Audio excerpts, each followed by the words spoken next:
Bismillahirrahmanirrahim. Assalamualaikum warahmatullahi wabarakatuh. Pemirsa Endang Speak Up yang saya hormati, saya cintai. Alhamdulillah kita bersua kembali di dalam acara ini.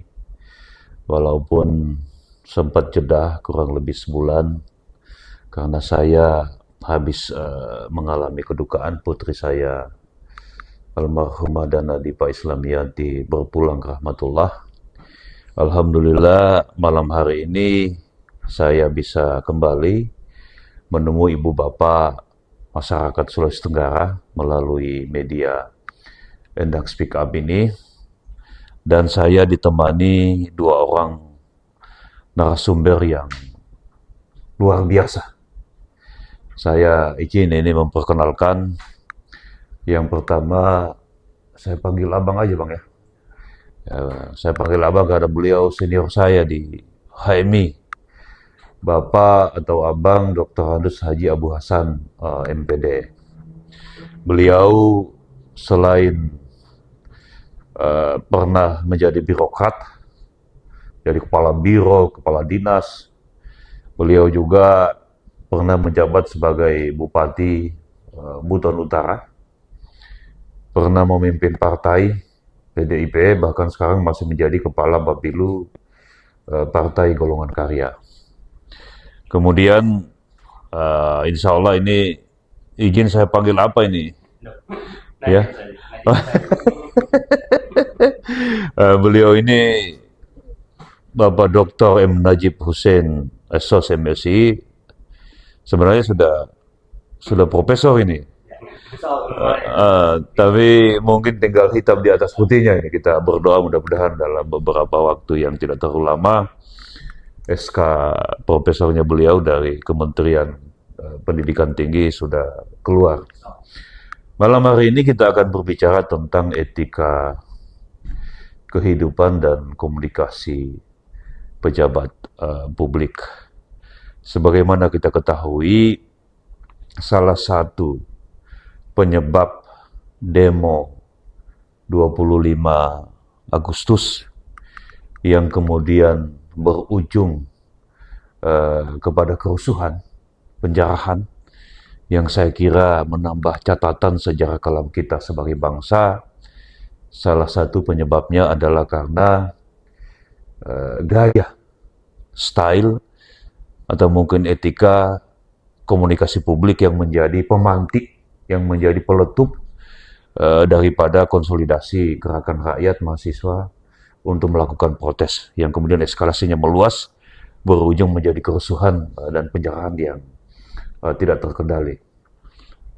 Sebagai mungkin catatan, Bang ya, Pak Dokter, misalnya pernyataan Pak Sudewo, Bupati Pati yang menantang massa akan turun, jangankan 5.000, 50.000 pun saya tidak akan mundur.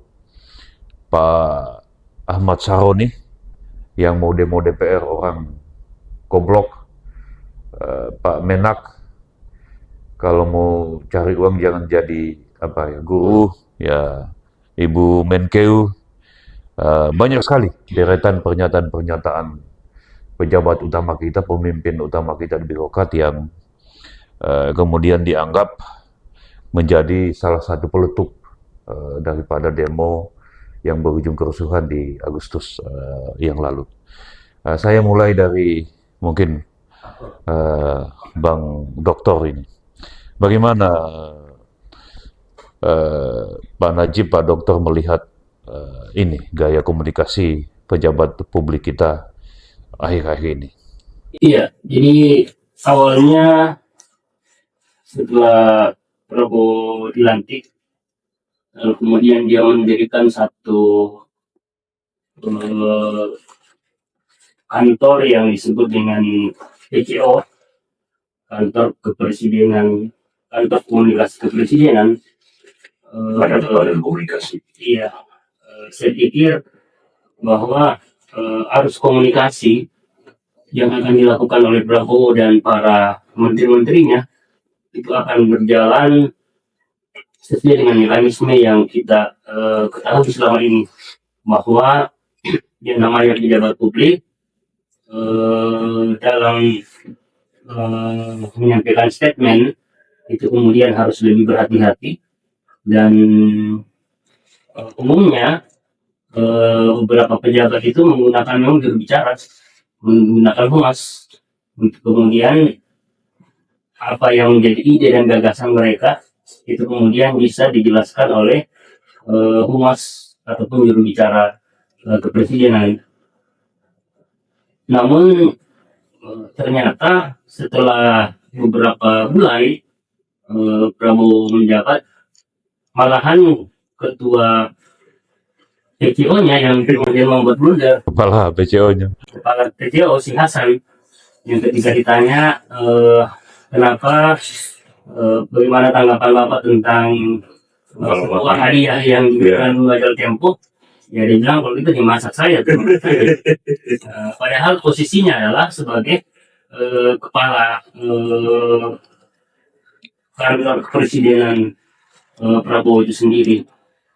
Dan itu sangat disayangkan sebenarnya, karena dia tidak lain adalah sebagai keterwakilan Prabowo di publik untuk bagaimana menunjukkan komunikasi publik kepada masyarakat. Kemudian kesalahan yang kedua yang dilakukan oleh Prabowo adalah ketika Hasan ini kemudian mengundurkan diri.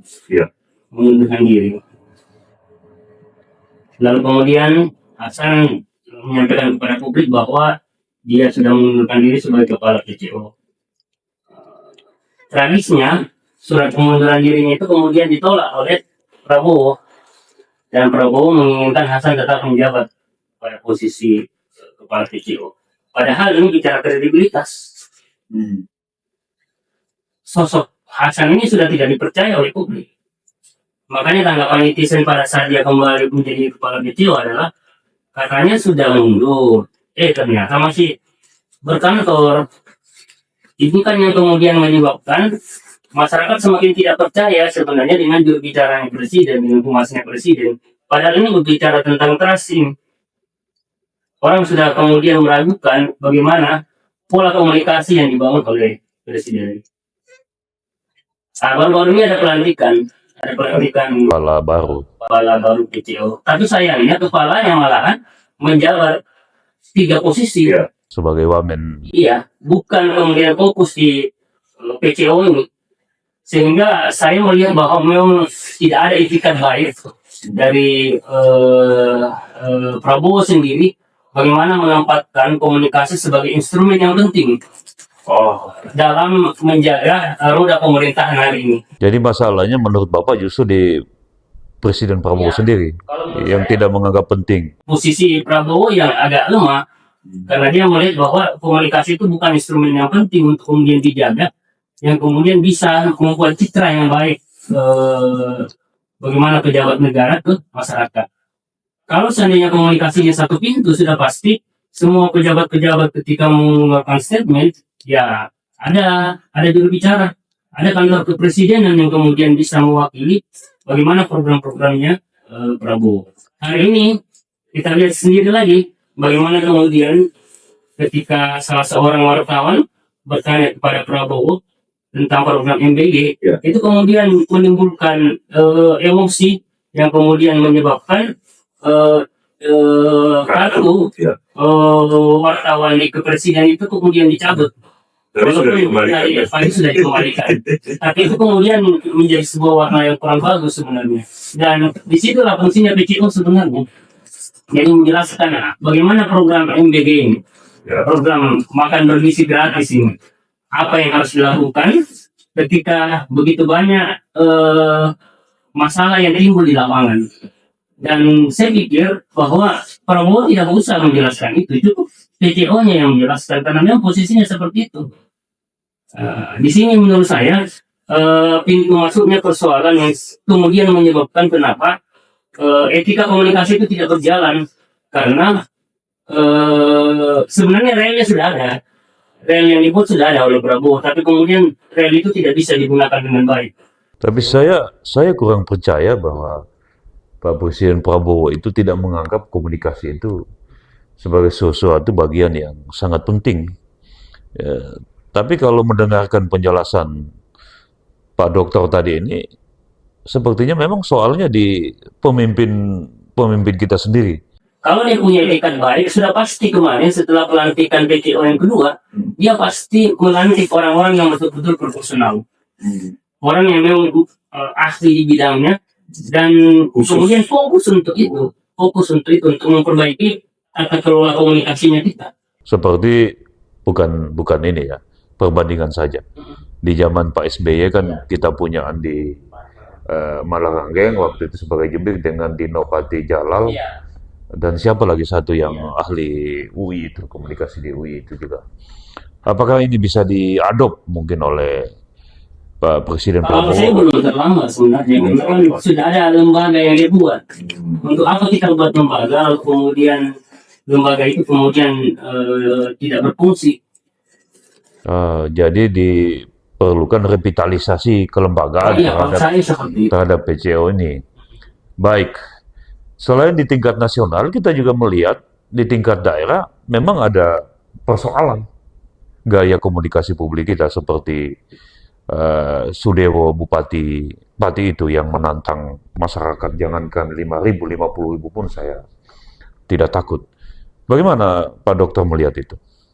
Ya, salah satu penyebabnya menurut saya ini imbas sebenarnya dari sebuah politik yang berbiaya tinggi, di mana kemudian para pejabat ketika ingin menduduki posisi itu mengeluarkan biaya yang cukup besar, sehingga dia menganggap bahwa harga publik hari itu sudah dibayar, sebenarnya sudah dibeli, sehingga apapun yang dikatakan itu sah-sah saja.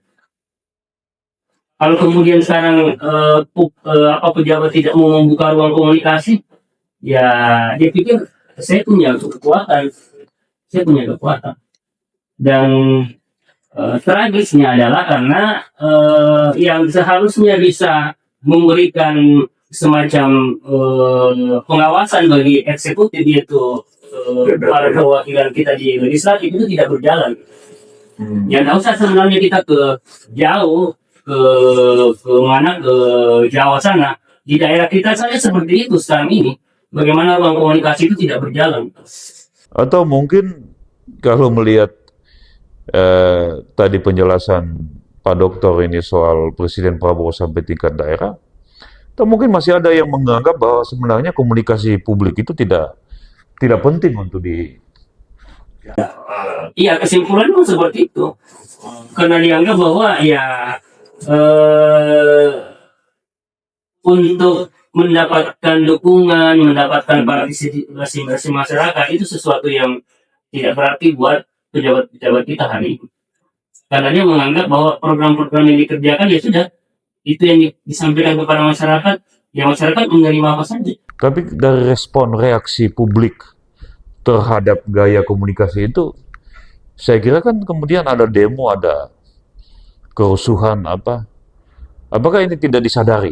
Atau mungkin terlambat disadari, atau mungkin akan disadari, atau seperti apa ini? Iya, kalau Oh ya, saya lupa tadi ya, Ibu Bapak, maaf, saya salah. Saya lupa tadi menyampaikan, beliau ini beliau doktor komunikasi iya. di Universitas Gajah Mada. Jadi beliau alumni Gajah Mada, Bang Dr. Najib ini. Silakan Bang, saya lupa tadi. Iya, kalau saya melihat sebenarnya bahwa gerakan-gerakan mahasiswa kemarin sebenarnya isunya sudah dapat isunya. Hanya persoalannya tidak ada kekompakan. Jadi yang turun itu masing-masing membawa bendera masing-masing. Dan ketika hal itu terjadi di lapangan, itu menjadi sebuah celah bagi penguasa bahwa ternyata gerakan-gerakan mahasiswa hari ini ya tidak seperti gerakan-gerakan kemarin yang kemudian solid, dan kemudian isu yang mereka bawa adalah isu yang harus kemudian terwujud. Dan memang kenyataannya seperti ini kemarin. Baik. Saya izin punya sama Bang Abu. Bang, selain gaya komunikasi juga banyak pihak mengatakan ini gaya, kalau bahasa flexing, ini gaya mempertontonkan kemewahan, gaya hidup, kelebihan kekayaan, gaji dan tuntutan akan gaji yang besar dan lain sebagainya. Bagaimana Abang melihat apakah benar bahwa memang berlebihan atau memang ada sesuatu yang salah dari flexing selain gaya komunikasi pejabat publik? Pengalaman Abang sebagai pejabat ini. Ya, dari data historis reaksi publik terhadap yang dicerminkan oleh gerakan-gerakan masyarakat sipil, gerakan-gerakan mahasiswa, buruh, tani, nelayan, sebetulnya itu adalah gambaran bahwa etika komunikasi publik kita sangat buruk.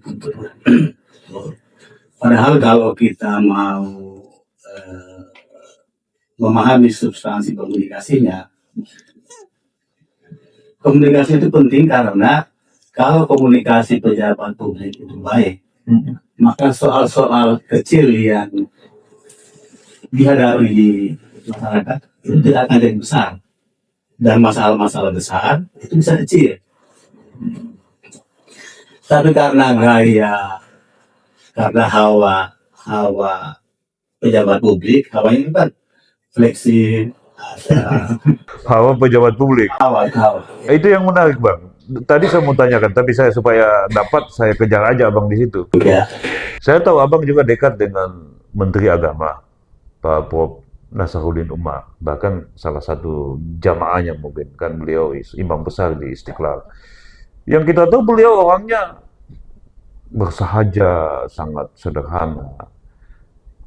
Kemudian Ibu Sri itu mantan dosen apa. Tapi kenapa begitu menjadi pejabat, mereka kok bisa sampai keceplosan itu gaya komunikasinya? Apa karena itu tadi apa? iya, bawa kata hawa. Hawa pejabat. Jadi seorang begitu menjabat, hawa yang paling mempengaruhi adalah tiga. Pertama uang, yang kedua keangkuhan, mulai anggung, tadinya tidak anggung menjadi anggung, tadinya tidak ada uang menjadi ada uang, jadi pamer-pamer mobil, pamer-pamer yang lain-lain muncul, dan pasti kadang-kadang dia akan banyak melakukan kesalahan-kesalahan dalam komunikasi di agama. Jadi apa yang terjadi ini sebetulnya efek dari komunikasi yang buruk ini adalah sedikit-sedikit mereka gagal paham, sedikit-sedikit mereka meremehkan rakyat, meremehkan profesi, termasuk profesi guru,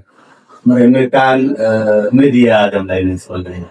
Ini sebetulnya cerminan-cerminan komunikasi publik yang betul-betul buruk. Saya pernah menjadi juru bicara gubernur. Iya, betul. Kepala Kepala Humas ya. Iya. Itu juru bicara gubernur. Dan di Pilpres saya juru bicara kemenangan Prabowo Gibran. Iya. Itu. Jadi saya merasakan betul bahwa seorang pejabat itu sebetulnya bisa diselamatkan oleh juru bicaranya yang baik dan benar. Kalau juru bicaranya, walaupun pejabatnya ini bukan berbasis teknokratik misalnya, tapi kalau humasnya, juru bicaranya ini baik, maka kelemahan-kelemahan ini bisa tertutupi. Tapi kalau juru bicara ini tidak efektif, kemudian lebih banyak salah membangun diksi, kemudian lebih banyak meremehkan yang kelompok-kelompok yang lain, ini akan mengalami blunder terus-menerus. Dan yang blunder bukan hanya juru bicaranya, yang blunder adalah pejabat yang diwakili oleh juru bicara. Sehingga ke depan memang saya berpikir ini kalau mau baik perjalanan pemerintahan Prabowo, Gubernur Andi Sumanaruka, para kepala daerah memang harus mencari humas yang juru bicara yang baik. Mencari juru bicara yang baik itu bisa dari kampus, bisa dari aktivis, bisa dari pejabat. Saya ingin Kejar Abang, dari penyampaian Abang itu ada 2 poin yang bisa saya tangkap, yang ingin mungkin saya supaya dieksplor.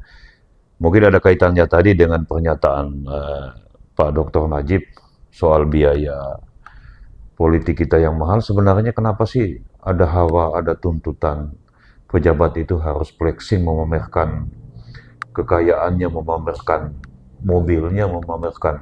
Itu pertama. Yang kedua, sekarang ini kan, nggak tahu kalau abang dulu, itu banyak pendapat yang ditaruh di humas itu, biro humas atau kominfo atau apa itu, biasanya itu orang-orang yang dalam tanda kutip dihukum oleh kepala daerah. Karena itu katanya dinas air mata, dinas kering, bukan dinas mata air gitu. Nah, dua poin itu bagaimana abang melihatnya itu? Ya kalau mau dikatakan dinas mata air memang iya. Kalau Dinas air mata. dinas air mata, Air mata atau mata air? Air mata. Oh, air mata. ada orang tidak tertarik Iya. untuk masuk pada jabatan-jabatan seperti itu. Iya.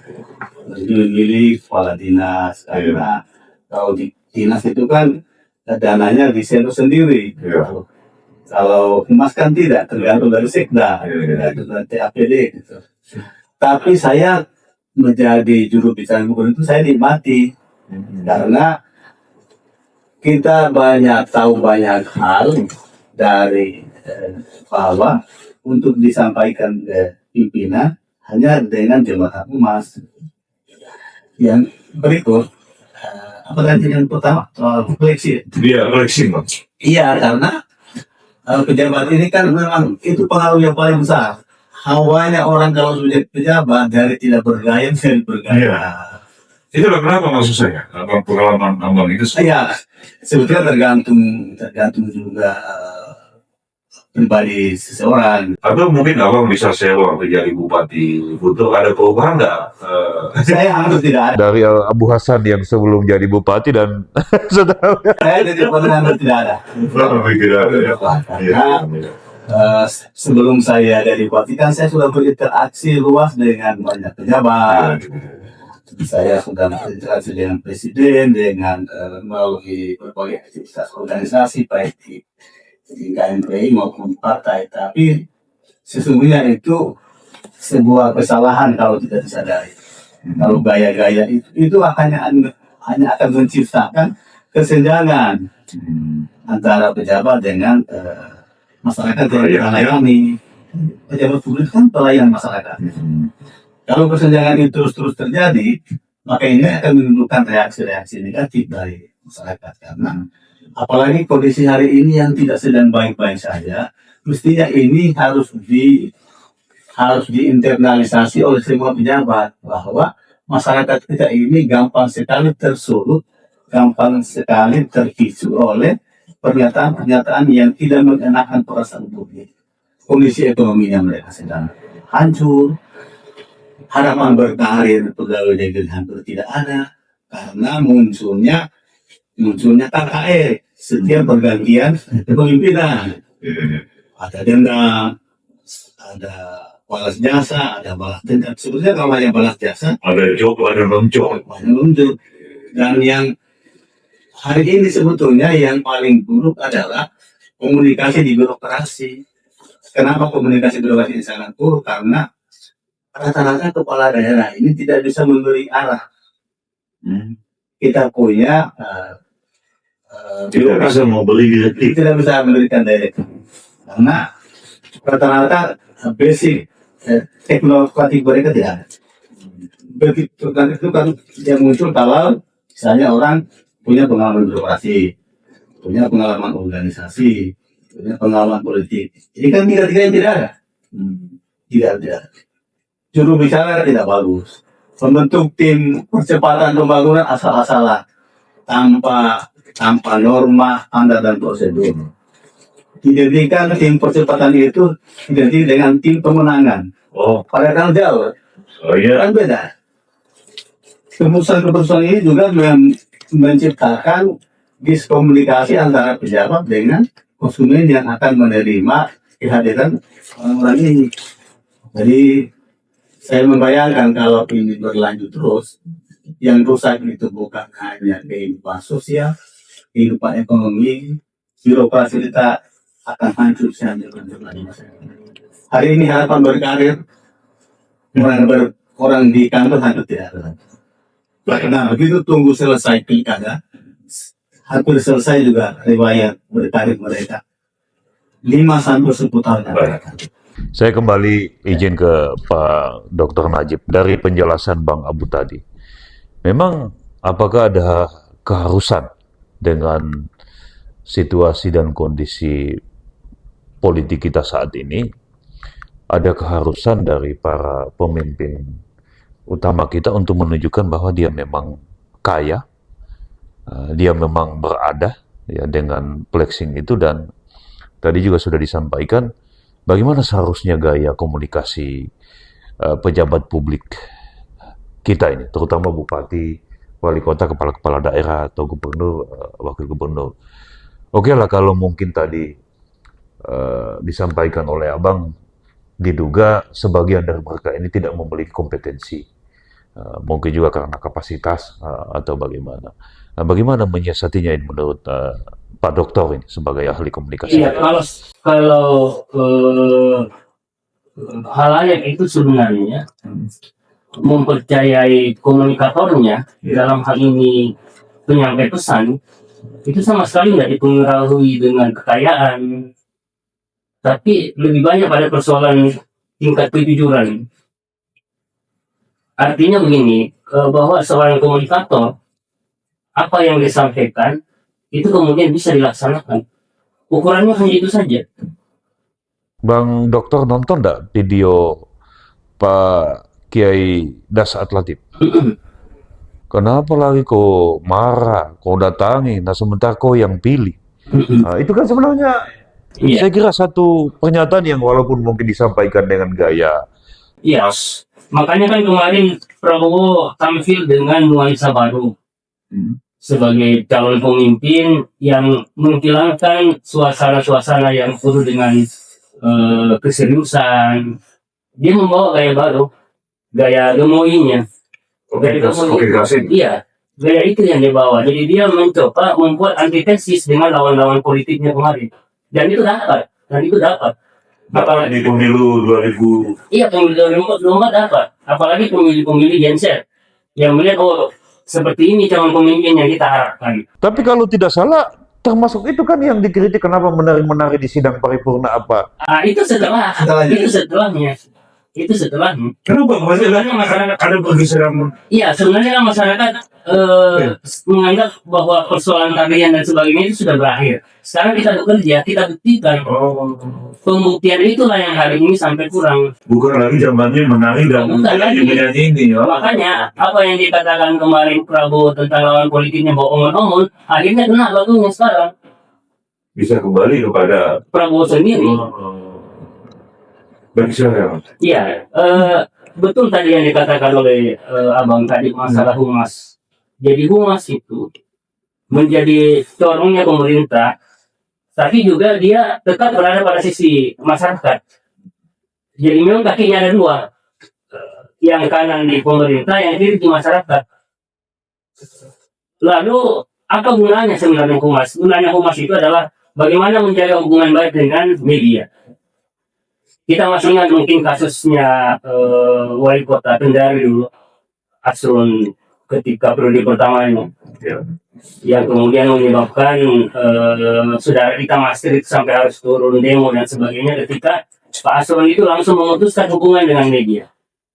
Nah, ini yang harus dijalin sebenarnya oleh bagaimana meyakinkan media-media bahwa kita ini bersahabat. Hubungan antara pemerintah hari ini dengan media juga agak Media mainstream. iya, agak kurang bagus hari ini, yang menyebabkan kemudian berita-berita tentang pemerintahan Prabowo itu lebih banyak berita-berita tentang berita negatif daripada berita positif. Dan itu juga mempengaruhi sebenarnya citra di masyarakat, sehingga masyarakat semakin tidak senang dengan kepemimpinan hari ini. Sama dengan hasil survei yang keluar kemarin di salah satu lembaga yang kemudian melihat bahwa tingkat kepercayaan publik kepada Prabowo itu sudah sampai turun sampai 30%. Karena mereka melihat bahwa begitu banyak janji-janji pemerintahan Prabowo dan Gibran itu yang kemudian tidak terwujud. Iya. Tapi saya kira yang menarik dari penyampaian Abang dan Pak Dokter tadi, pergeseran sikap rakyat yang tadinya menoleransi joget-joget itu bahwa sudah selesai di masa kampanye. Nah, sekarang saatnya bekerja, jangan menonjolkan itu lagi. Itu mungkin yang poin yang disampaikan oleh Betul. Pak Dokter. Iya. Kemudian soal flexing tadi, bahwa pejabat publik kita memang harus kaya, harus cukup, harus apa dulu yang keren istilahnya waktu pilgub, sudah selesai dengan dirinya. Ya, Itu karena mereka tidak sadari posisinya bahwa mereka itu sebenarnya bukan orang yang mau dilayani, tapi mereka adalah pelayan masyarakat. Pemimpin itu kan pelayan masyarakat, bukan orang yang mau dilayani. Makanya seorang pemimpin itu dia tidur ketika rakyatnya sudah tidur. ada kata-kata Kiai Haji Agus Salim ya kalau nggak salah, memimpin itu menderita. Iya. Harus memang seperti itu. Jangan kemudian rakyatnya sudah bangun, pemimpinnya nanti jam 11 baru bangun. Bisa seperti itu juga. Tapi kenyataannya, mungkin nanti ditanggapi abang juga setelah Pak Dokter, tapi kenyataannya memang dari daftar gaji yang sekarang kan semua serba terbuka, bahwa ternyata memang jabatan-jabatan politik apapun yang dikejar sekarang ini memang ujungnya uang. Ujungnya uang. Sehingga kemudian rakyat melihat, wah, ini ada usul untuk membatasi. Misalnya gaji DPRD itu mungkin dibatasi saja. Tidak perlu sampai puluhan juta, atau kalaupun dia puluhan, ada batas maksimal tertentu.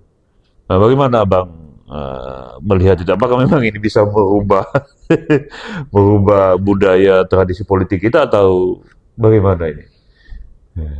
Mungkin Pak Dokter bisa. Ya, kalau kita belajar dari beberapa negara yang mengalami krisis, itu kan rata-rata memang model itu yang digunakan untuk memberikan kepercayaan kepada publik.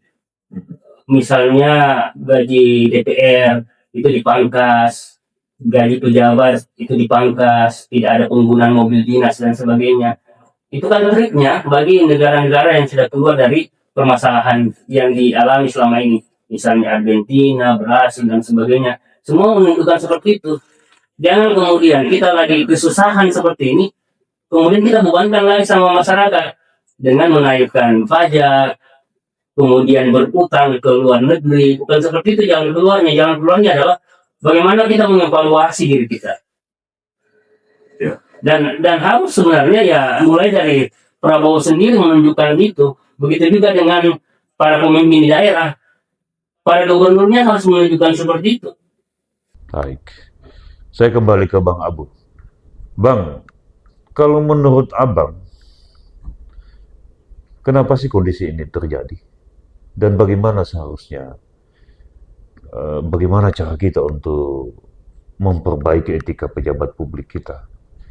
Mungkin dari niatnya, apanya, sehingga bisa, ya saya mungkin nanti kita akan bahas lebih lengkap ya pada topik setelah ini. Kalau Abang pernah dengar dilaporkan hilangnya Bupati Buton oleh rakyatnya sendiri. Ya. Ini bagaimana ini Abang? Saya tidak ingin kita bahas itu. Ya. Maksud saya itu salah satu contoh Ya. yang tadi Abang Dokter sampaikan, pelayan apa. Ya, tapi kalau sudah sampai dilaporkan hilang oleh rakyat sendiri, ya ini kan saya kira satu. Ya, silakan Bang. Saya kira kondisi ini kita masih optimis. Lapisan generasi kita ini sedang terbangun. Apakah itu lapisan generasi politik, lapisan generasi sosial, lapisan generasi profesi-profesi yang lain. Tapi memang harus ada, menurut saya, memang ada political will Dari siapa? dari presiden untuk melakukan reformasi di bidang politik, ekonomi, tata kelola pemerintahan. Katanya Abang mau bilang, kontributor calon marutnya etika pejabat publik kita gaya komunikasi pejabat publik kita itu produk dari sistem politik kita ya. Sehingga sistem politik ini harus dievaluasi. Evaluasinya bukan dari satu periode kepemimpinan tertentu, tapi dari hulu sampai ke hilir ini harus Menyeluruh. karena kalau sistem kita ini baik sebetulnya kelemahan-kelemahan kecil dari sumber daya manusia yang ada dalam itu bisa diperbaiki. Orang yang buruk kalau masuk dalam sistem yang baik pasti ada perubahan menjadi baik. Orang baik pun kalau masuk dalam sistem yang buruk pasti dia akan jadi buruk. Apalagi kalau memang dia buruk masuk di sistem yang buruk, dia akan tambah buruk. Itu sistem kita dalam banyak hal memang harus berbenah. Misalnya pemerintahan kita. Ini pemerintahan kita memang harus sangat berbenah. Saya kalau merasa diri tidak punya ilmu, saya merasa diri tidak punya pengetahuan, saya merasa diri tidak punya pengalaman, saya pasti tidak berani jadi bupati. Tidak boleh jadi. Tidak berani jadi bupati. Kalau hanya karena ada uang, kalau hanya karena uang, Tidak boleh jadi karena pengaruh. karena 5 tahun saya merasakan itu betul-betul berat. Sangat berat. Kedepannya ini adalah pertama sumber daya manusia. Dan kalau kita bandingkan dengan 30 tahun yang lalu rata-rata gubernur itu kan Dr. Agus. S1. Ya. Pak Ibu Dr. Agus. Alala. Dr. Agus. Dr. Agus. Ada yang S2, S3. Belum ada. Oh, iya. Sekarang kan sudah dokter. Ya. Oh, profesor. Kurang apa sebetulnya kalau ini? Tapi karena sistem ini, yang profesor juga bisa rusak, yang dokter juga bisa rusak, kalau masuk dalam sistem yang buruk.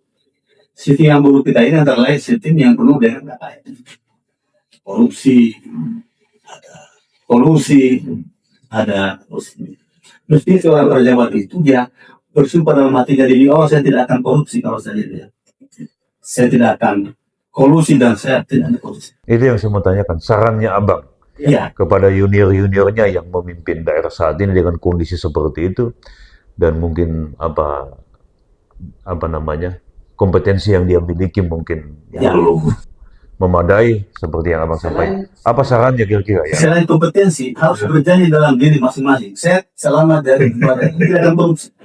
Harus ada janji dalam hati. Saya tidak akan nepotisme. Saya jamin kalau itu. Tapi bisakah orang yang lahir dari produk yang menurut Abang tadi korupsi lalu tidak korupsi? Ya, makanya kalau sistemnya nanti diperbaiki ke depan, kita bisa. Kalau yang lalu ini kan sudah rusak lah, sudah rusak. Karena money politik ini memang tidak hanya merusak dari sendi-sendi kehidupan ekonomi, dari sebuah sendi yang lain juga bisa rusak. Orang kalau banyak menggunakan uang di pilkada pasti dia akan mencari uang. Kalau juga sedikit, pasti juga sedikit minatnya untuk memburu uang.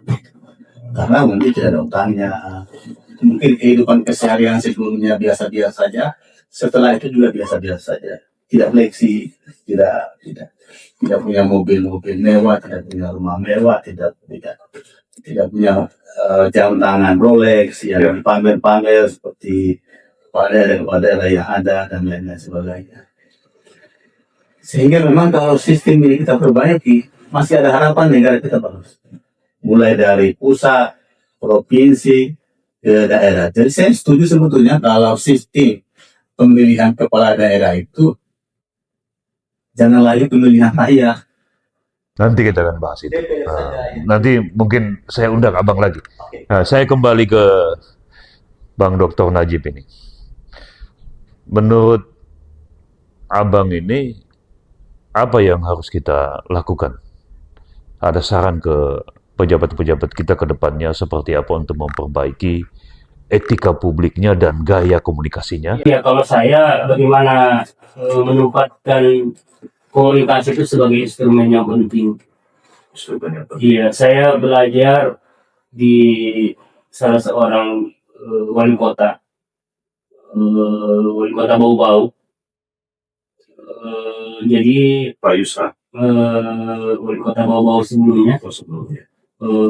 yang sekarang jadi anggota DPD. Oh, Amin. Pak Amirul. Iya, Amirul. Jadi Pak Amirul itu setiap pagi dia kumpul beberapa kepala dinasnya untuk melaporkan seperti apa respon media hari ini kepada dia. Jadi bukan Pak wali kota yang membaca media, tetapi bawahan-bawahannya yang membaca media itu untuk melihat bagaimana respon media terhadap kebijakan-kebijakan yang dilakukan oleh wali kota Bau-Bau. Dan itu menarik karena kita selalu memantau sebenarnya bagaimana penerimaan masyarakat terhadap kebijakan program pembangunan yang kita jalankan. Jangan sampai kebijakan yang kita jalankan itu hanya kebijakan populis saja, tetapi kemudian tidak menyentuh kepada masyarakat. Tidak menyentuh kepada masyarakat. Ataupun hari ini misalnya kita sudah lihat bahwa beberapa program-program Prabowo itu kemudian, ya kalau saya sih melihat sudah cacat di lapangan sebenarnya. Mulai dari program MBG-nya, kemudian operasi merah putihnya, yang kemudian sudah semakin tidak jelas arahnya kemana. Dan kalau saya sih pengalaman presiden sebelumnya kan ada. Jokowi itu, seingat saya ketika periode pertama, yang dijual itu adalah ide tentang revolusi mental. Itu saya masih ingat sekali betul. Tapi masuk tahun ketiga, kemudian program tentang revolusi mental itu tidak dijual lagi, malahan diganti dengan program-program pembangunan infrastruktur. Menurut saya Prabowo hari ini harus berbesar hati saja. Kalaupun kemudian ternyata programnya tidak seperti apa yang dia mimpikan kemarin, ya sudah. Dan sebaiknya memang sebenarnya evaluasi yang dilakukan hari ini tentang program MDG itu kemudian bisa disampaikan kepada publik. Bagaimana hasil evaluasinya? Supaya kita juga tahu, karena ya ini sangat memprihatinkan sebenarnya, karena semua gubernur-gubernur sekarang kan sudah mulai ketakutan juga dengan program MDG ini. Dan juga orang-orang tua itu sudah khawatir kalau anaknya makan dengan makan bergizi gratis itu jangan sampai kemudian keracunan. Ini kan kemudian menimbulkan suasana kepanikan, dan kita tidak ingin suasana kepanikan ini berlanjut terus. Sehingga kalau saya ya pemimpin kita hari ini mau tidak mau harus menyadari bahwa mereka perlu ada menggunakan yang namanya gatekeeper. Jadi gatekeeper itu penjaga gawang yang kemudian bisa menapis informasi apa yang kemudian perlu direspon, informasi apa yang kemudian tidak perlu direspon. Jadi jangan terlalu baper. Kita kan punya pejabat hari ini terlalu baper. Sedikit-sedikit kemudian ya sudah merespon berlebihan. Nah, hari ini yang kita kemudian melihat bahwa pejabat kita malah tidak punya etika sebagai seorang pemimpin. Tapi saya lihat tadi Abang banyak bicara soal media mainstream ya. Mungkin portal, media cetak, media televisi, media sosialnya ini bagaimana? Karena saya lihat hampir semua pemimpin kita ini punya media sosial. Bahkan ada lembaga, ada senat anggota perwakilan kita yang punya follower yang banyak, yang pejabat-pejabat publik kita, kepala daerah kita. Bagaimana Bang Dokter melihat ini? Iya, ada satu kelebihan pemerintahan Jokowi kemarin. Pemerintahan Jokowi itu paling memantau perkembangan di media sosial tentang berita hoax dan sebagainya. Sampai kemudian kita sempat mendengar bahwa pemerintah juga membuat hal-hal yang bersifat hoax. Kenapa itu dilakukan? Itu supaya bisa mengkanter.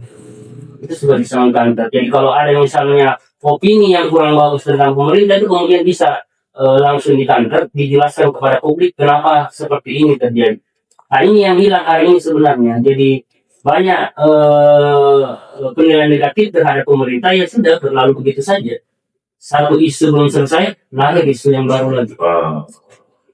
Baik, saya izin kembali ke Bang Abu. Bang, eh, ini kan sudah akan masuk ke tahun pertama dari hasil baik pileg, baik pilpres kita maupun pilkada kita maupun pileg kita. Banyak janji yang sudah disampaikan, banyak program yang sudah diperjanjikan dengan rakyat pemilih. Misalnya di tingkat provinsi Sulawesi Tenggara misalnya, dari banyak program Pak ASR Parugua itu ada 8 yang utama. Misalnya soal jalan mulus antar wilayah, penggaris, asuransi petani, stadion satu kabupaten kota, dan banyak lagi. Nah, itu dari sisi etika. Seharusnya ini yang menjadi prioritas utama karena sudah diperjanjikan dengan masyarakat pemilih kita. Artinya, ini kita bicara ideal ya. Kan pemilu itu abang lebih tahu dari saya. Pemilu itu kan salah satunya adalah sarana di mana rakyat memilih platform program yang akan dijalankan selama 5 tahun periodisasi, manakala yang dipilih itu memimpin negara atau daerah. Nah, bagaimana menurut abang dari sisi etika sebagai pemimpin itu, baik nasional maupun daerah? Ya, jadi para pemimpin kita itu, saya juga pernah pada saat mengkampanyekan diri untuk menjadi kepala daerah, jadi apa saja yang lain, banyak menjanjikan hal-hal yang sangat ideal untuk masyarakat. Tapi setelah menjadi, ini namanya politik demagog. Kalau itu karena masyarakat kita ini bodoh, masyarakat kita ini semuanya miskin, jadi calon pemimpin itu dia tumpahkan semua apa yang bisa menarik bagi mereka untuk bisa terpilih. Sementara pemimpin ini juga tidak sadar bahwa sebetulnya apa yang disampaikan ini pemimpin sendiri tidak tahu. Saya begini, kalau saya jadi kepala daerah maka saya akan bebaskan biaya pendidikan. Ya, pendidikan gratis. Pendidikan gratis. Itu rata-rata pada. Tapi kan kepala daerah setelah itu tidak paham bahwa pendidikan itu memang tidak bisa gratis. Yang bisa gratis itu ada biaya operasional, biaya sarana prasarana, tapi biaya personal tidak bisa gratis. Bajunya anak-anak, separuhnya anak-anak, tasnya, bukunya itu tidak semuanya harus gratis. Jadi kadang-kadang memang politik demagogi ini karena memanfaatkan kondisi masyarakat kita yang masih kurang, masih miskin, masih bodoh, sehingga menumpahkan semua hal-hal yang bisa menarik supaya tidak terpilih. Tapi setelah itu kita tidak bisa merealisasikan. Sebetulnya setiap daerah itu kalau mau, walaupun banyak janji, tapi ada satu yang namanya branding daerah. Kalau saya gubernur, saya harus membuat satu branding daerah. Jadi yang lainnya itu bisa dikerjakan secara simultan oleh dinas-dinas, tapi yang menjadi fokus kepala daerah, apa yang menjadi brand image daerah. Tanya saya, gua waktu jadi bupati, kan dia punya branding pariwisata. Yang di Surga bawah laut. surga bawah laut. Iya. Walaupun di sektor lain sebetulnya hancur-hancuran, Iya. tapi ada brand image. Ketika saya jadi bupati, saya punya brand image adalah pertanian organik. Mungkin yang lain ada kelemahan saya, tapi dengan pertanian organik itu saya bisa berbicara di forum mitra bisnis dunia. Saya 2 kali bisa dengan pertanian organik. Sumatera Utara menjadi anggota pertanian organik gas. Iya, plus maka. Ya, yang iPhone itu di Jerman, itu Sumatera Utara menjadi anggota member. Asia Pasifik member. Jadi ini yang tidak ada sekarang ini kan tidak ada branding daerah. Sulawesi Tenggara ini apa yang menjadi branding sebetulnya, sehingga daerah lain bisa, sehingga pemerintah pusat bisa tertarik untuk masuk. Kalau membangun jembatan kan semua bupati kepala daerah bangun jembatan, semua kepala daerah bikin jalan, bikin gorong-gorong. Tapi yang tidak ada adalah apa di Sulawesi Tenggara ini keunggulan yang harus kita angkat sehingga menjadi keunggulan kompetitif dan komparatif dengan daerah lain. Kalau ini dilakukan, maka walaupun banyak janji lain, tapi ini bisa tertutup sendiri. Tapi kalau ini tidak ada, orang akan mengurut dari 1 sampai 8 mana realisasi janji-janji kepada daerah. Sehingga Nah, yang saya mau bilang tadi, abang kan pasti pernah baca tahu. Di Jepang itu ada tradisi harakiri. Ekstrim mereka. Pemimpin yang gagal melaksanakan ucapannya, melaksanakan janjinya, itu dia bunuh diri. Di Korea itu ada tradisi mengundurkan diri. Di Jepang, di Korea. Begitu juga di Cina maupun di negara-negara barat. Menurut abang, kalau di kita bagaimana seharusnya? kira mungkin tidak akan sampai se-ekstrim itu. Iya. Tapi sebetulnya sanksi sosial, sanksi budaya, dan pasti sanksi agama akan ada. Abang nonton videonya Sudewo dilempari oleh rakyatnya, dilempari sendal, dilempari gelas aqua. Kalau yang Bupati. oh ya, dia itu kan sebetulnya cerminan dari ya etika komunikasi publik ya. Enggak, maksud saya kalau di Jepang itu sudah mundur itu. Sudah itu. Saya tetap fokus pada diskusi kita malam ini dari sisi etika itu. Itu yang saya maksud, Bang. Mestinya pejabat kalau sudah diserang oleh masyarakatnya sendiri dalam jumlah yang banyak atau kecil, itu sudah harus merasa bahwa ada yang salah gitu. Sehingga saya setuju dengan Pak Dokter bahwa memang harus semua mulai dari presiden, gubernur, bupati, wali kota itu harus punya juru bicara yang tepat. Kalau tidak, kalau ada juru bicara yang tepat, maka saya katakan tadi soal-soal kecil yang ada di masyarakat itu tidak akan jadi besar. Mungkin saya waktu jadi bupati selama 5 tahun kalau ada demo tidak pernah saya kasih wakil bupati, tidak pernah kasih saya terima. Saya terima dan saya selesaikan sendiri. Oke. Baik, saya izin kembali ke Pak Dokter. Apakah memang kondisi ini tercipta dengan gaya flexing tadi, gaya pamer, termasuk etika komunikasi, gaya komunikasi karena memang budaya kita, tradisi kita yang berbeda misalnya dengan Jepang atau dengan Korea. Contohnya kalau di Jepang atau di Korea, kalau dia misalnya ada kepala sabandar di Seoul itu misalnya, ketika ada kejadian sampai ada korban, dia mengundurkan diri. Nah, begitu juga di Jepang, dia akan mengundurkan diri, bahkan sampai harakiri ya, sampai bunuh diri. Kalau di kita kan tidak, ngeles itu jadinya. Dia akan membuat apologi, membuat alasan, membuat penjelasan, bahkan nanti kita akan bahas juga, membuat basar, ya, untuk kemudian mengaburkan pendengung, untuk mengaburkan opini kritis dari rakyat. Apakah karena memang kita beda? Iya, jadi kalau bicara tentang pola komunikasi kan kita kenal ada dua. Komunikasi tingkat tinggi atau high communication dan komunikasi tingkat rendah yaitu low communication. Kita orang-orang Indonesia itu lebih banyak menggunakan komunikasi high communication, komunikasi tingkat tinggi. Jadi segala sesuatu itu kita tidak berterus terang, terlalu banyak yang jalan-jalannya. Kalau bahasanya kita terlalu banyak limitonya. Sedangkan negara-negara luar itu mereka menggunakan komunikasi low communication apa adanya. Jadi ketika misalnya ada sesuatu yang pernah dikampanyekan lalu kemudian dia gagal, ya sudah, dia harus menerima kenyataan itu.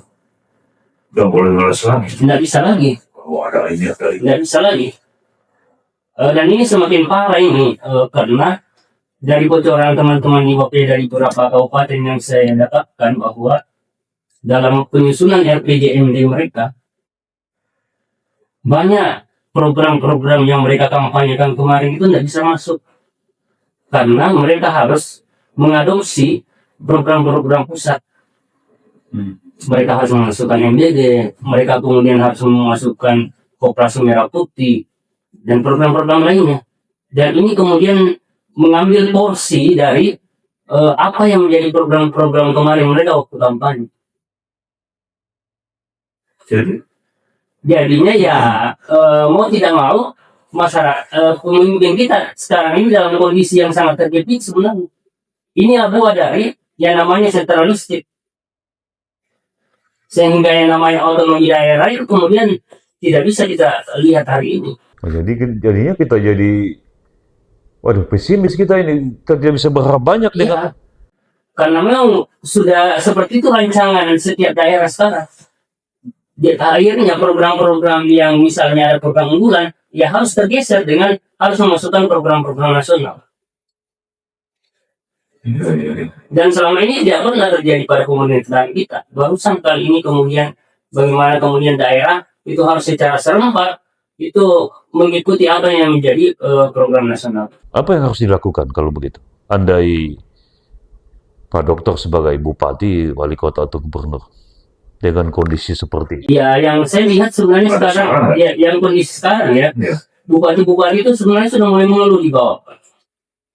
Mereka sudah ada yang merasakan penyesalan bahwa mereka jadi bupati ternyata seperti ini, tidak seperti Menyesal jadi bupati. Iya, Ada yang menyesal jadi ada yang jadi menyesal jadi bupati. Iya. Ada yang menyesal jadi bupati. Karena mereka tidak menyangka bahwa ternyata seperti ini kejadiannya. Seperti ini kejadiannya. Jadi kalau saya, apapun adanya bahwa kalaupun ada program-program nasional, itu tidak kemudian kita harus kemudian serahkan semua kepada daerah. Kita lihat juga kemampuan daerah seperti apa. Apalagi kalau sekarang kayak program MBG itu kan program nasional, programnya Prabowo. Tapi sekarang semua daerah-daerah dapat bantuan, dapat imbasnya.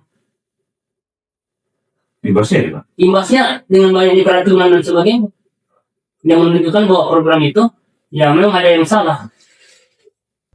Ya, jadi yang sekali lagi saya ingin tanyakan ke kita, dengan kondisi yang ada sekarang ini, sementara satu sisi ada janji kepala daerah, ya, yang saya kira juga secara etika harus diwujudkan. Ya, saya kira juga tidak tepat kalau kemudian ada bupati yang menyesal jadi Kalau kasus di Sulawesi Selatan, ada rekomendasi nggak dari kalau di kasus Sulawesi Selatan itu kan beberapa kepala dinas malah mundur.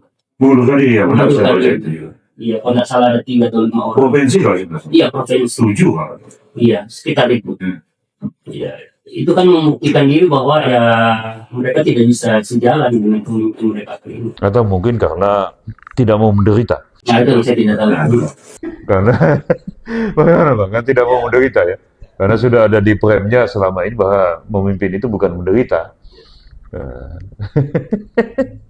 Mungkin ya menjadi kepada ekspektasinya terlalu tinggi, baik secara ekonomi. Ekspektasi akan pendapatan ekonomi. Ya, baik ekonomi, sosial, Stratifikasi. ya, tuh. Kemudian tidak dibayangkan bahwa kalau menjadi kepala daerah itu kita sebetulnya menjadi kepala daerah itu risikonya besar. Karena menjadi kepala daerah itu kan sama dengan pasien rawat jalan aparat penegak hukum. Pasien rawat jalan.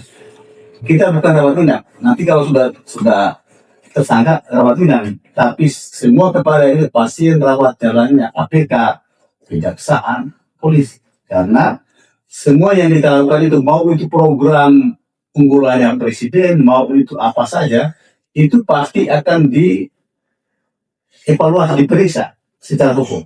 Misalnya itu yang saya. Dulu kita waktu COVID, presiden sudah sampaikan bahwa COVID itu kepala daerah mengambil diskresi, ambil keputusan daripada banyak rakyat kita meninggal. Belilah kita masker yang harganya itu mestinya hanya 5.000 karena kita butuh masker. Belilah kita 15.000. Tapi ujung-ujungnya itu begitu diperiksa, ini batal, harus mengembalikan. Kenapa beli 15.000 harga ini? Padahal ini kita sudah diperintah oleh pusat bahwa ambil keputusan untuk menyelamatkan nyawa manusia. Jadi prediksi saya MBG ini pasti ada korbannya ini, pasti ada korbannya. dari sisi keuangan, kalau tata kelolanya tidak bagus. Kalau 12 hal kan sudah ada kulit yang makan tetap. Ya, Ya. itu korban dari konsumennya. Tapi pengelolanya juga jangan bayangkan bahwa ini akan aman-aman saja dari sini pemeriksaan keuangan negara. BPK akan turun audit, BPKW akan periksa, yang lain-lain juga akan masuk. Jadi saya kira memang kuncinya di apa namanya di kepala daerahnya, kemudian di humasnya, kemudian para pelaksana teknisnya, karena kerja pemerintahan itu sebenarnya ada tiga, ada kebijakan, ada teknis, tapi banyak yang non teknis. Yang non teknis inilah yang kadang-kadang kalau kita tidak hati-hati, kalau kita bekerja sesuka hati, ini yang mencelakakan kita. Baik, Ibu Bapak sekalian, tiba kita di penghujung acara kita yang luar biasa malam ini. Kita kedatangan tamu yang sangat penting. Untuk itu saya akan mempersilakan mungkin mulai dari Pak segmen closing statement ini. Mungkin ada yang ingin disampaikan kepada para pemimpin kita, pada rakyat kita, berkenaan dengan etika menjadi pejabat publik, termasuk gaya komunikasinya. Ya, kalau saya harus ada equal treatment, harus ada kesetaraan.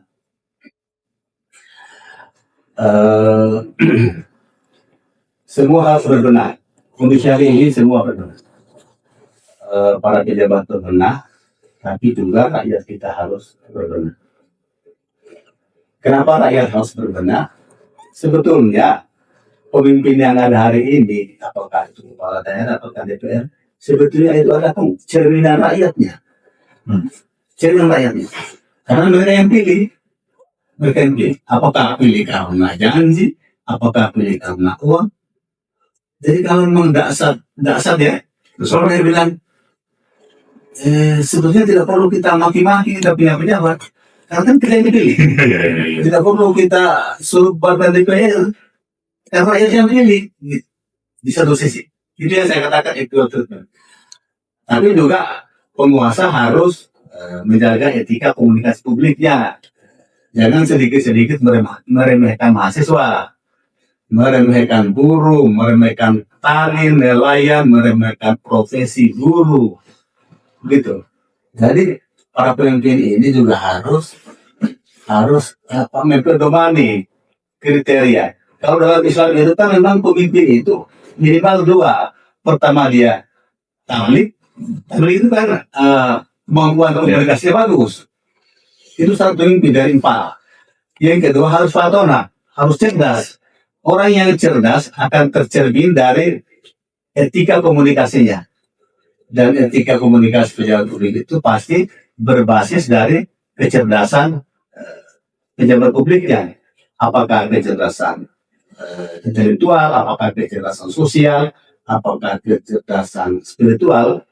Jadi alhamdulillah yang harus kita benahi di masa yang datang. Rakyat juga harus diingatkan bahwa jangan karena dijamin, jangan karena uang, buru-buru memilih orang yang kita tidak tahu memilihnya itu apakah dia memiliki kompetensi untuk menjadi anggota DPR RI atau tidak. Orang sudah keluar masuk penjara, tapi begitu calon terpilih lagi gitu. Itu kan masuk penjara itu kan data historis. Mestinya rakyat juga melihat yang sering kita dengar rekam jejak orang. Kalau mau pilih Anda dari anggota DPR, lihat rekam jejaknya. Kalau pilih siapa, lihat rekam jejaknya. Jangan karena kepentingan secara dan jangka pendek. Pemerintah ini harus hati-hati karena kondisi kita hari ini tidak sedang baik-baik saja. Masyarakat ini gampang sekali terpicu untuk marah. Karena ada yang lapar, ada yang anaknya sudah tidak bisa bayar SPP, ada yang cicilannya tidak bisa bayar, ada yang kreditnya sudah menunggak karena kondisi sosial ekonomi yang hari ini sedang dirasakan.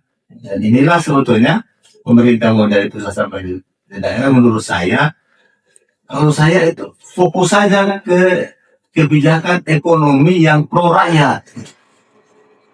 Ini yang utama, karena rakyat itu walaupun juga jalan bagus, ada bandara bagus, tapi rakyat tidak makan bandara, rakyat makan hasil pertanian, hasil perikanan. Makanya kalau saya itu sebenarnya dulu fokus ke pertanian, fokus ke peternakan, fokus ke perdagangan, karena ada kiai saya mengajarkan begini, pekerjaan Rasulullah itu petani, ya, pedagang, peternak. Jadi kalau dia bilang puasa mau jadi apa, utamakan tiga ini. Nanti habis itu baru menyusul yang lain. Saya kira. Kan gilirannya Pak Dokter tadi sudah dengar sendiri dari sampaikan Bang Abu, yang kami sampaikan, yang Bang Dokter sendiri sampaikan. Kondisi kita memang saat ini sulit untuk dilukiskan ya.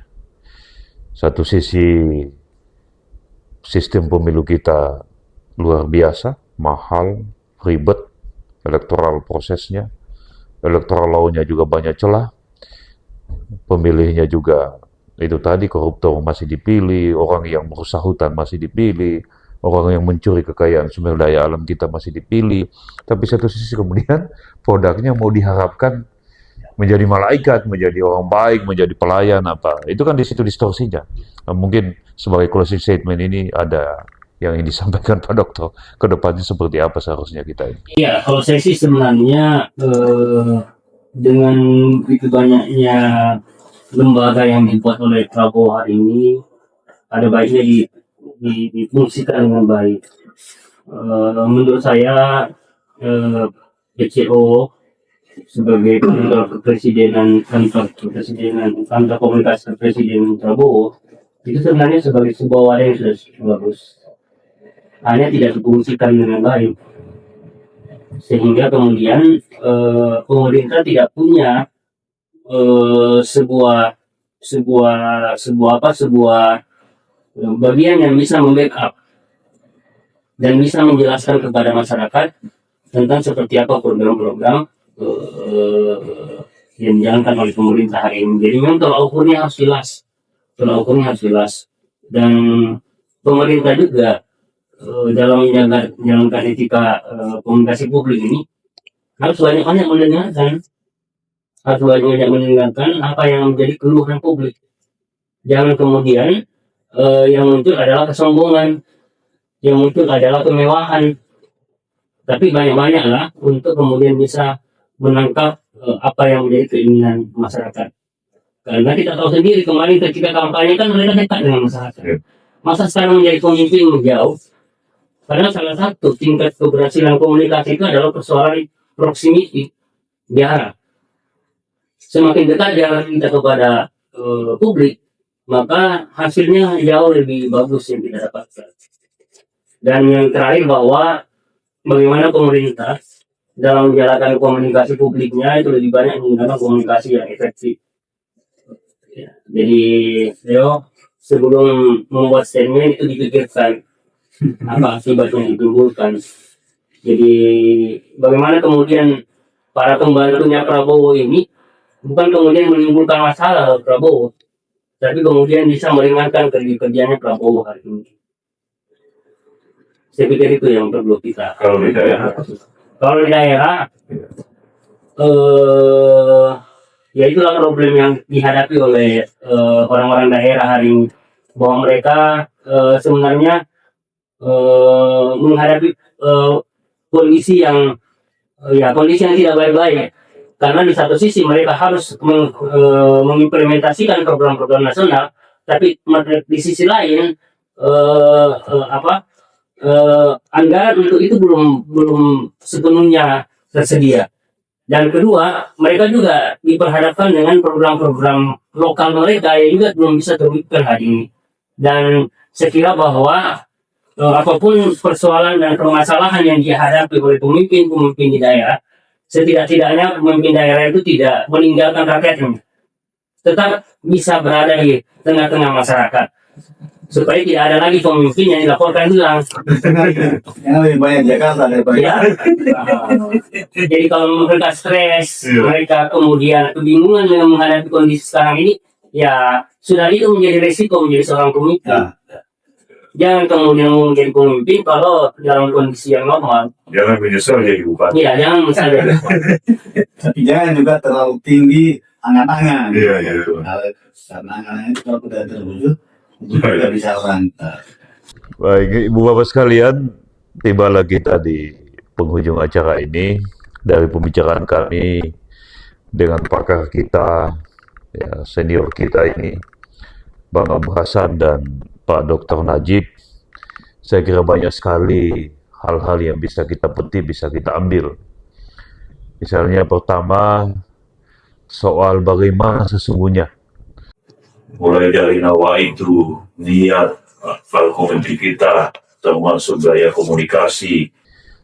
tujuannya ingin menjadi pemimpin, semuanya seyogianya memang ditujukan untuk melayani rakyat yang habis mendudukan atau memilihnya menjadi bupati, wali kota, gubernur maupun wakilnya.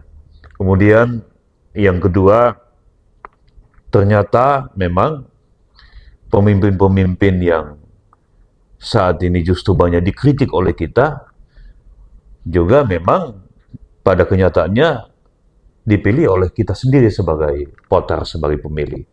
Sehingga mungkin ke depannya, karena waktu ini berjalan terus, pemilu tidak akan lama lagi, baik pemilu nasional maupun pemilu daerah, mungkin kita kembali merenungkan ulang tujuan dilaksanakannya pemilu itu adalah untuk memilih program yang menurut kita diyakini akan bisa menyelesaikan problem kita sebagai warga, bisa memajukan daerah kita, negara kita, dan orang yang akan melaksanakannya. Jadi seharusnya benar-benar kita seriusi.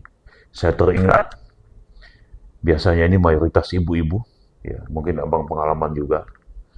Abang juga kalau antar istri atau antar ibu, nenek ke pasar, ke mall, itu kan lama sekali tuh untuk memutuskan membeli baju misalnya. Dilihat, dipilih, dipilah ini. Oh ya, tawab dulu tuh. Baru kemudian memutuskan membeli. Mestinya memilih pemimpin, memilih perwakilan, baik itu di DPRD maupun DPR RI, DPD, itu kita bisa adopsi seperti cara kita memilih baju, cara kita membeli ikan, maupun pilihan-pilihan lainnya. Saya kira itu yang dapat kami sampaikan. Mudah-mudahan ini ada manfaatnya buat kita, buat demokrasi kita, buat pendidikan kewargaan kita, civic education kita. Terima kasih Bang Abu. Terima kasih Bang Najib. Insya Allah suatu saat kami akan undang lagi. Jangan bosan-bosan untuk hadir memberi pendidikan penyadaran kepada rakyat kita.